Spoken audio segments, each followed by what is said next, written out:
7월 28일 월요일입니다. 오늘은 민수기 27장 1절부터 마지막 23절까지 말씀입니다. 불순종의 세대는 가고 새 세대가 세워지다 라는 제목입니다. 불순종의 세대는 가고 새 세대가 세워지다.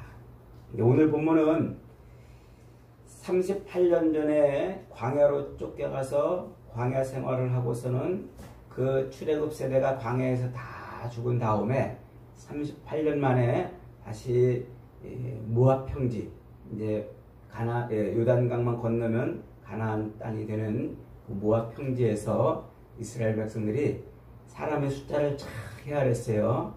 26장에서. 그래서 두 번째 인구조사를 마쳤습니다. 그 인구조사를 마치자마자 슬루브와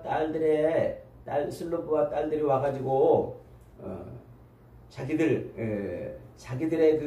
자기들에게도 기업을 달라 이 요구하는 그런 내용과, 그리고 이제 하나님이 위대한 민족의 지도자 모세, 그 모세로 하여금 너는 이제 가나안 땅을 들어가지 못하고 여호수아를 세워서 그가 가나안 땅에 들어가도록 하게 하라, 이렇게 명령하는 내용이에요. 두 가지 사건이 지금 동시에 벌어지는데, 인구조사를 딱 끝냈다는 얘기는 뭐예요? 이제 이스라엘 백성들이 가나안 땅에 들어갈 때 그 가나안 땅을 정복하는 정복 전쟁을 치를 것과 동시에 그 땅에 정착하게 될 때 그 땅을 기업으로 받을 땅을 분배하는 작업을 하는 거라고 그랬죠.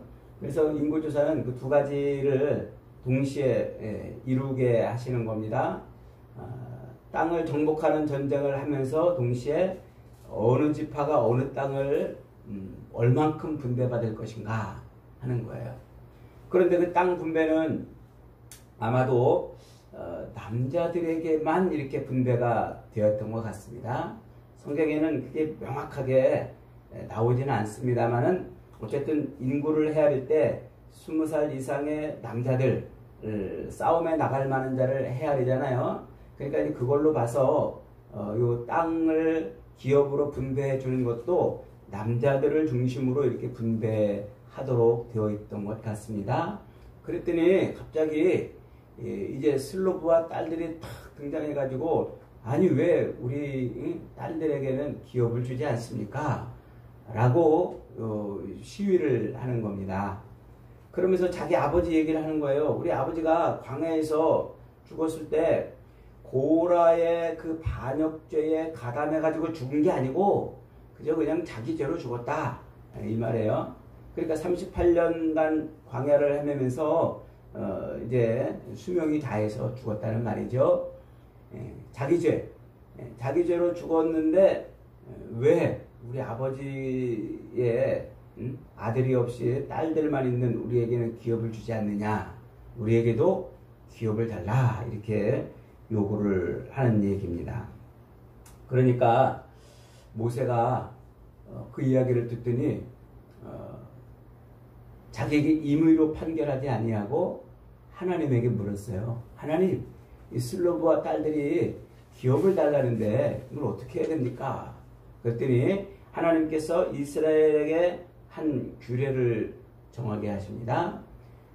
아들이 없고 딸들만 있는 남은 그 가정에도 그 딸들에게 이 아버지에게 주어질 기업을 주거라, 이렇게 이제 말씀을 하는 거예요. 그러면서 딸들이 없으면은 그 형제들에게, 아버지의 그 형제들에게, 아버지의 형제들이 없으면은 그 친족들에게, 그리고 가까이 있는 친족들이 없으면 먼 친척을 찾아서라도 기업을 주거라, 이 말이에요, 이 말.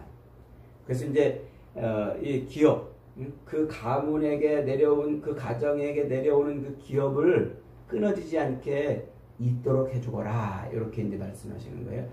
요 규례 때문에 나중에 이제 룻기서에 가면은 그 나오미가 자기 기업을 이제 물을 이런 친족을 찾잖아요. 그래서 그 나오미의 며느리인 룻이 자기 기업 나오미 시어머니의 기업을 이을 그런 이제 사람을 찾다가 보아스를 만나는 거예요. 바로 이제 규례 때문에 그러죠. 하나님이 이제 이 규례를 만들어 놓으시고 이스라엘 백성들에게 판례가 되는 규례를 삼아라 하고 이렇게 이제 말씀을 해주세요. 그래서 슬로브와 딸들이 이제 여자들만 남았지만 기업을 잇게 된다 하는 이야기죠. 재미있게도 요 이야기가 이스라엘 백성들이 이제 광야 세대, 이 출애굽 세대가 다 죽은 다음에 이제 가나안 땅에 들어가기 직전에 새로운 세대가 시작되는 요 첫머리에 요 사건 이야기가 나오고 마지막 민수기 36장에도 이 이야기가 또 반복이 돼요. 그때 한번 다시 말씀드리겠습니다만 그때는 이제 누가 시비를 거냐면 죄송합니다. 이 요셉의 므낫세 후손들이 그 남자들이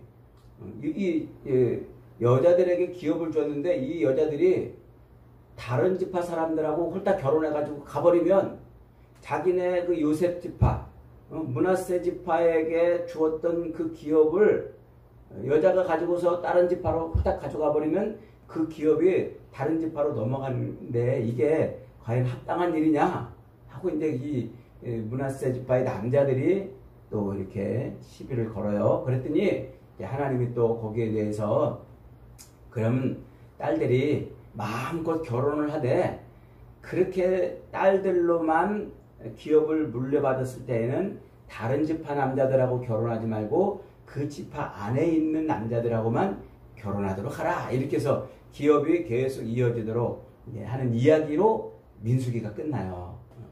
그러니까 이 이야기는 무엇을 지금 이야기하려고 그러는 것일까요? 출애굽한 그 1세대, 그 출애굽 세대는 불순종의 세대였어요. 그 불순종의 세대 가운데에서도 하나님께서 어떻게 하셨다고요? 그들에게 기업 이을 것을 하나님이 이어주셨다. 하나님의 그 기업 이을 것을 말씀해 주셨다는 얘기고, 그 다음에 이어지는 얘기가 모세로 하여금 야 모세야 너 아바른 산에 올라가 가지고 네가 이스라엘 백성들이 들어갈 가나안 땅을 한번 구경이나 좀 해보거라. 그래서 모세가 그 산에 올라가서 저 앞에 이제 요단강 건너편에 펼쳐질 가나안 땅을 구경을 합니다. 그랬더니 하나님이 이제 너는 이제 네 형 아론처럼 너는 이제 네 열조에게로 돌아갈 것이다. 그러니까 너를 대신할 지도자를 하나 세워라. 그래요. 그러니까 모세가 이제 하나님 앞에 간구하죠. 하나님, 내가 죽으면 이 백성들 목자 없는 양처럼 될 건데 하나님 뭐 어떻게 좀 해주셔야 되지 않겠습니까? 그랬더니 여호수아, 하나님의 영이 있는 그 여호수아를 세워서 너를 대신하는 지도자로 세워라 하는 명령을 주시죠. 그래서 모세가 여호수아를 모든 백성들 앞에서 자기의 후계자로 세웠다 하는 내용이 이렇게 오늘 본문입니다. 이 두 사건이 다른 이야기 같은데 같은 이야기를 하고 있는 거예요. 전혀 다른 사건이지만 똑같은 이야기를 하고 있는 거예요. 무슨 이야기일까요? 이제 불순종의 세대는 지나가고 이 약속의 땅에 들어갈 새로운 세대가 세워졌다는 겁니다. 그래서 슬로브와 딸들이 뭐라고 그럽니까? 자기 아버지가 광야에서 이제 죽었다는 거예요. 그래서 자기들이 이제 새로운 세대가 되었다. 하나님께서 약속하신 그 새로운 세대에 약속하신 그 기업을 이제 우리에게 이어지도록 해달라고 요구하는 것이고, 그 다음에 이제 모세가 죽는 장면, 모세가 이제 하나님이 열조로 돌아가게 하신다는 그 내용을 가지고서 이제 여호수아가 세워지는데, 이 모세가 가나안 땅에 들어가지 못할 것이라는 이 말씀은 무슨 말입니까? 마지막 불순종의 마지막 남은 사람이 이제 모세라는 말이에요. 그래서 그 모세조차도 이제 이 가나안 땅을 요단강을 건너가지 못하고 이 광야에서 마지막 인생을 보내고 자기 뼈를 이 광야에 묻을 것이다 하는 이야기인 것이죠. 그러니까 이 이야기가 바로 무엇을 의미하냐면, 이제 광야의 40년 요 불순종의 시대, 이 반역의 시대는 끝났다는 거예요. 이제 새로운 세대, 하나님의 기업만, 그 약속의 땅만 바라보고 그 약속의 땅을 향해서 광야 생활을 해왔던 세대만 광야로 가나안 땅으로 들어간다, 이렇게 말하는 것이죠. 그래서 여호수아는 모세처럼 직접 하나님과 말하는 자는 아니었지만은 이제 하나님께서 새롭게 세운 제사장 엘르아살과 함께 이스라엘 백성들을 끌고 들어갈 그런 지도자로 세움을 입는 거예요. 그래서 여호수아가 이제 하나님의 영이 임한 이 여호수아가 이스라엘 백성들을 끌고 젖과 꿀이 흐르는 땅에 들어가는 그 모습을 예수 그리스도께서 자기 백성을 구원해내는 그런 예표의 모습으로 등장을 하는 겁니다. 자, 이렇게 민수기는 출애굽한 백성들이 약속의 땅에 가기까지 그 거쳐가는 광야 생활, 그 광야 생활은 이스라엘 백성들에게 옛날 그냥 이스라엘 과거의 역사로 끝나는 것이 아니고, 오늘 이 시대에 예수 그리스도로 말미암아 구원을 받았지만 아직 남아있는 이 인생, 광야의 삶을 사는 우리 인생들에게 주는 아주 중요한 영적인 말씀을 하고 있는 겁니다. 그게 무엇입니까? 우리 이 인생, 이 광야 생활 같은 이 인생을 사는 동안 우리 성도들의 삶은 무엇을 바라보고 사는 삶이라고요? 약속의 땅, 젖과 꿀이 흐르는 약속의 땅을 바라보고 사는 삶이 광야란 말이에요. 그래서 우리의 인생은 항상 이 땅의 것에 시선을 두지 않고 하늘의 것에 시선을 둬야 된단 말이에요. 그래서 골로새서 1장 3절에서 너희가 그리스도 예수로 말미암아 구원을 얻었다면 그러면 너희 눈을 어디에 두라? 하늘에 두라 하고 말씀하고 있지 않습니까? 땅에 두지 말고 하늘에 두라. 땅의 것에 눈이 꽂히고 땅의 것을 바라보는 자는 곧 우상 숭배에 빠지는 자니라, 이렇게 말하고 있는 거예요. 그러니까 광야 생활은 불순종의 세대가 가고 하나님의 약속의 땅을 바라보고 살았던 세대가 이제 가나안 땅으로 들어갈 것이라를 말씀하고 있는 거죠. 그러니까 지금 하나님 앞에 세워진 이 가나안 땅을 들어갈 이 세대들은 광야 생활 동안에 늘 죽음을 보고 산 세대 아닙니까? 자기 아버지가 죽고 형제가 죽고 이웃이 죽고, 그래서 광야 38년 동안에 그 출애굽한 1세대가 다 죽어가는 그 죽음을 보고 살았던 세대인데, 그들이 어떻게 했다는 말이에요? 그 죽음을 보고 살지 않고 뭘 보고 살았다는 거예요? 약속의 땅 가나안을 보고 살았다는 거예요. 그래서 슬로보아의 딸들이 자기들에게 주실 기업을 달라고 요구하는 거예요. 자기들에게 주실 기업, 우리가 그것 보고 우리 가정에 줄, 우리 아버지를 통해서 우리에게 줄 기업 하나 바라보고 지금까지 살아왔는데 나에게 내가 여자라고 이것을 안 주면 되겠느냐? 그 약속의 기업을 달라, 그 요구예요. 그래서 광야 생활은 뭐 하는 생활이다? 광야 생활은 하나님의 약속을 바라보고 사는 생활이다. 그리고 불순종하고 반역한 세대는 그 가나안 땅을 들어가지 못한다는 것을 가르쳐 주려고 그러는 것이죠. 사도행전 7장에서 스데반은 광야에 있던 그 이스라엘 백성들을 향해서 그들을 뭐라고 해석해 주냐면 광야교회라고 해석을 해줘요. 그러니까 신약성경 돌 맞아 죽는 그 사도행전의 7장에서 스데반이 과거 자기들의 조상들, 그 조상들의 그 이야기를 가지고 무슨 얘기를 해주고 싶어 하냐면, 오늘 예수 그리스도를 통해서 구원받은 우리들이 남은 인생을 사는 이 삶이 뭐라고요? 광야 교회를 살아가는 것이다 하는 거예요.